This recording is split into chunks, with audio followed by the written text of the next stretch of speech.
Hello everyone, hope you're having a wonderful day. I hope you're ready. I'm ready. It's time for your market update. Well, it's great to be back from vacation, especially with the recent post on taking care of yourself. It was great to relax my mind and just simply de-stress. And one of those things that we do when we de-stress in the real estate industry is pull out our phone, take a look at Redfin, Zillow, or whatever resource you may choose, take a look at the market.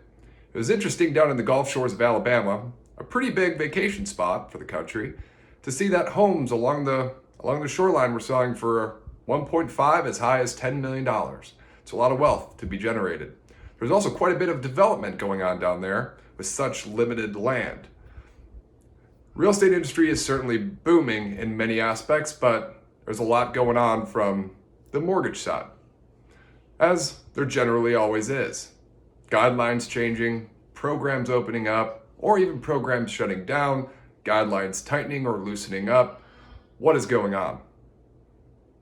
So with all this information, with all that's happening, let's take a look at really what's going on. In a recent G7 summit up in London, General Powell basically admitted that the government has no clue on what is actually happening with inflation, and they decided to blame it on supply chains. It's pretty scary to think that our government has no clue on how to handle or potentially control this issue. But with that being said, there certainly are very brilliant minds in place to handle this that are not publicized as people like General Powell or even the president, just the face of our country. Let's be honest, the president is not the one who controls really anything, especially in this Democratic Party that we have today. We have to look at the people behind the scenes and what is really going on. Well, we do have some reports that we can go off of. First is the Consumer Sentiment Report. So when it comes to consumer sentiment, what that generally means is the overall emotion of consumers. So with that, since the 1940s, we're at the lowest that we've ever been. That means people are very discouraged on what's going on in the market. They feel bad things are coming around the corner. Since bad things are going to be coming around the corner is the idea is that we would lower interest rates. Why would we do that? Even with inflation increasing, to be able to build back consumer sentiment so that people are happy once again. It's hard to be happy though when you have talks of recession and you see inflation hikes taking gas prices out of affordable ranges. Furthermore, the very interesting thing that we find is that, well, our debt is increasing beyond what you could ever imagine. Again, and continuing year after year. So as our debt continues to increase, that generally shows us that people are hurting. The other side of things, which gives us some further indication, is that consumer equity has increased about 30% from 101 trillion upwards of 141 trillion. With all of the cash and cash equivalents, which considers equity in that factor, and the debt increasing, that shows that most of the cash holdings are based on equity of people's homes. They do throw equity into that factor of cash equivalent. So with that, we see debt increasing, we see home equity increasing. Why are people not cashing out their properties to pay off their debt? Well, we also see recession coming up, which also means that people where they could cash out of their equity now may no longer qualify simply due to job loss. So it would be a shame to see people lose their jobs, but now not be able to access their equity. One thing they can do to access their equity, though, is to be able to sell their home. Certainly, this could share with us that people are going to be listing their properties and possibly buying new homes, but they certainly can't buy a new home if they don't have a job or they are laid off. The next report we see is consumer spending. The interesting part of consumer spending is that we see that actually on an increase. So this market is really throwing us some very confusing curveballs, saying consumer sentiment is down, lower than the 1940s, all the way back to the 1940s. Consumer debt is up. Consumer spending has even increased, which could be a cause of inflation. But also, you see equity at a substantial increase. So there are some good areas for us to consider. People are more equipped for this next recession than they probably have before. Having all of this equity gives them the ability to sell, and if they have to sell to pay off their debt and rent in the future, so be it. But then you are going to generate new purchase business, which will cause the purchase boom to increase even more. Oh boy, could you imagine another purchase boom with thousands of buyers and less than 10 homes? We may be in for a nice treat in 2023, potentially 2024, but the overall consensus is that from 2 years ago in 2020, we would be in a 10-year purchase boom. Between that, potentially listings coming up around the pike, it looks like there's some good news for 2023 for realtors.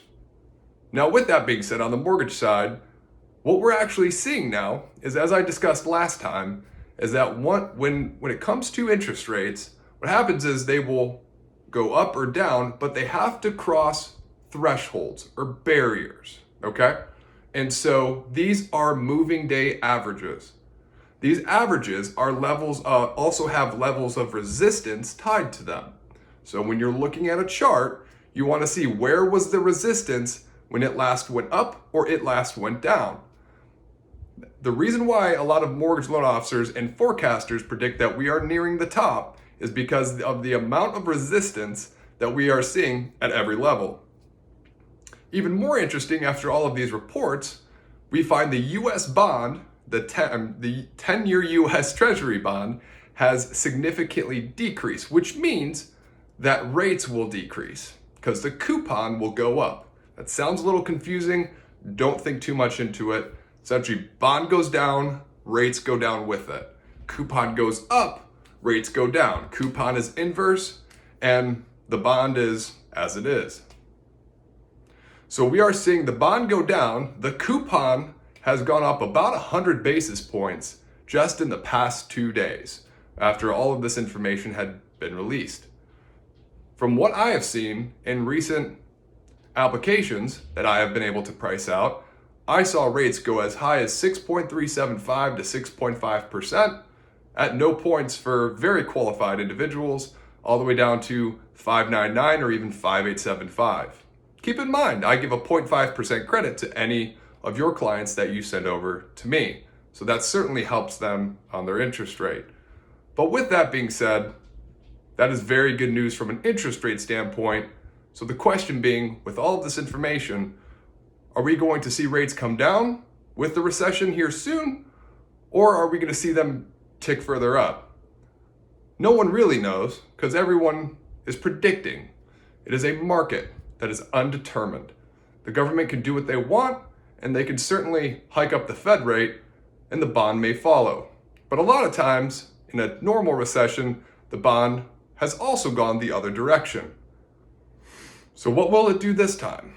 Are we in for a little scare tactic here where we're about to go right back up and they were giving us just a little bit of relief to trick us, or are they planning on bringing it down? No one knows, again, but certainly something to consider. So again, what are some things that we can do right now for our business? Number one, renovation boom. Again, I will say this every week to all of you. The renovation loan is an opportunity for you to take homes that currently are not in good condition and make them exactly as you want them. That gives people the ability to purchase properties that are not selling. And why are they not selling? Because they have structural issues. So those structural issues can be fixed. Now, your clients who are putting down thousands and thousands of dollars, especially those spending over the asking, have the ability to do the renovation loan, spend the same amount of money, and now They have officially financed their dream home. On land, especially in this day and age, which is hard to come by. Number 2 is listings. Listings are going to be a lot bigger from what I see. With all of this equity and inflation going up, people can no longer simply afford to live in the current payments they have. So the question is, if they move, how are they going to purchase a property that is equivalent for the payment that they need? Well, the mortgage market will have to come to the rescue. At some point, you will see rates go back down. And when they do, as they have historically every single time, they have dropped lower and lower, further and further. Didn't know what to say after that. So as they keep going lower, we will find rates in the 2 to potentially 1% over the next few cycles. Over in Europe, they actually have negative interest rates, which is a wonder on how they would still profit at that point. But there certainly is a lot of resemblance from what is happening in Europe for us to follow. The American way is great, and we love it. Capitalism is a wonderful thing. Us as real estate professionals get to benefit from capitalism and all the competition. But at the same point, sometimes there's too much. In this market, it makes it really tough. So you have to really think outside the box to set yourself apart. So what can you do? Renovation. Next thing is listings, but making sure you positioned it to where they are utilizing that equity and they could refinance very soon. Those are the 2 main ones that I have for you today, especially with this market.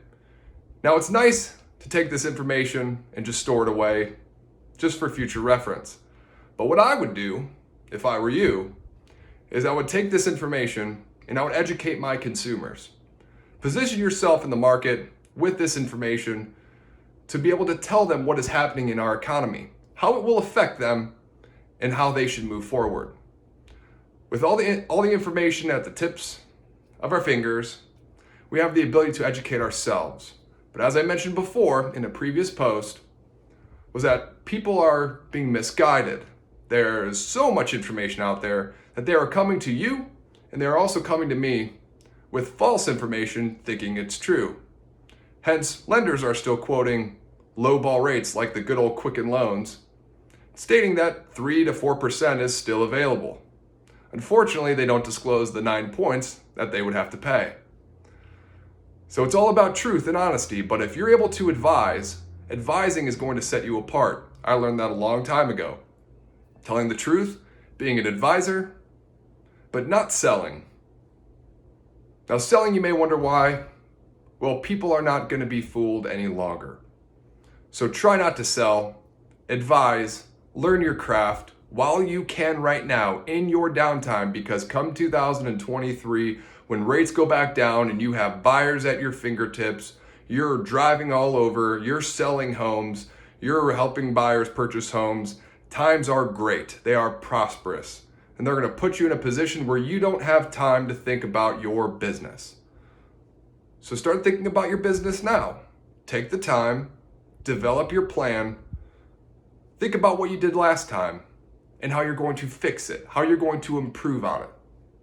Because come 2023, there's going to be a point when things are going to get crazy and we're going to be busy again.